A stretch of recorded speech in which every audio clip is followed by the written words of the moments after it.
ভারতের সঙ্গে হারার পর আজ পাকিস্তানের সঙ্গে অঘোষিত সেমিফাইনালে মাঠে নামবে বাংলাদেশ, যেখানে লিটন তাসকিনদের নিয়েই শক্তিশালী দল পাবে বাংলাদেশ। তবে তাতে চ্যালেঞ্জ থেমে যায়নি টাইগারদের। পাকিস্তানের বিপক্ষে অন্তত 3টি কঠিন পরীক্ষা দিতে হবে তাদের। কি কি সেই পরীক্ষা তা নিয়ে থাকছে প্রতিবেদন। বাংলাদেশ সময় রাত 12টায় ম্যাচ শেষ বাংলাদেশের। এর পরের ম্যাচ খেলতে 21 ঘন্টার কম ব্যবধানে নামতে হবে তাদের। দুবাইয়ে অবশ্যই এই ম্যাচটাই বাংলাদেশের জীবন মরণ ম্যাচ, যে ম্যাচের উপর ঝুলে আছে বাংলাদেশের ফাইনালের স্বপ্ন। ফাইনালে যাওয়ার যেহেতু স্বপ্ন, সেখানে চ্যালেঞ্জ তো থাকবেই।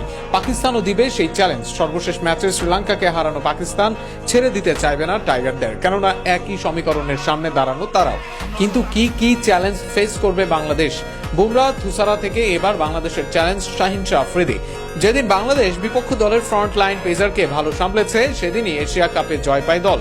অপরদিকে এই এশিয়া কাপে দারুণ ছন্দে আছেন শাহিন শাহ আফ্রিদি। বিশেষ করে ইনসুইংটা বেশ কার্যকর হচ্ছে তার জন্য। যেভাবে ভারতের বিপক্ষে আউট সুইং এ ইমন ভুগেছেন, এর বাইরে ডানহাতিদের জন্য যেভাবে কার্যকর শাহিনের ইনসুইং, তাতে ওপেনিং এ ইমন সাইফ দুজনের জন্য চ্যালেঞ্জ হবেন এই পেসার। তবে নিজের ফর্ম ধরে রাখতে চাইবেন সাইফ, ইমন চাইবেন নিজেকে মেলে ধরতে। তবে তার জন্য ভালো হোমওয়ার্ক করে আসতে হবে এই দুই ব্যাটারকে।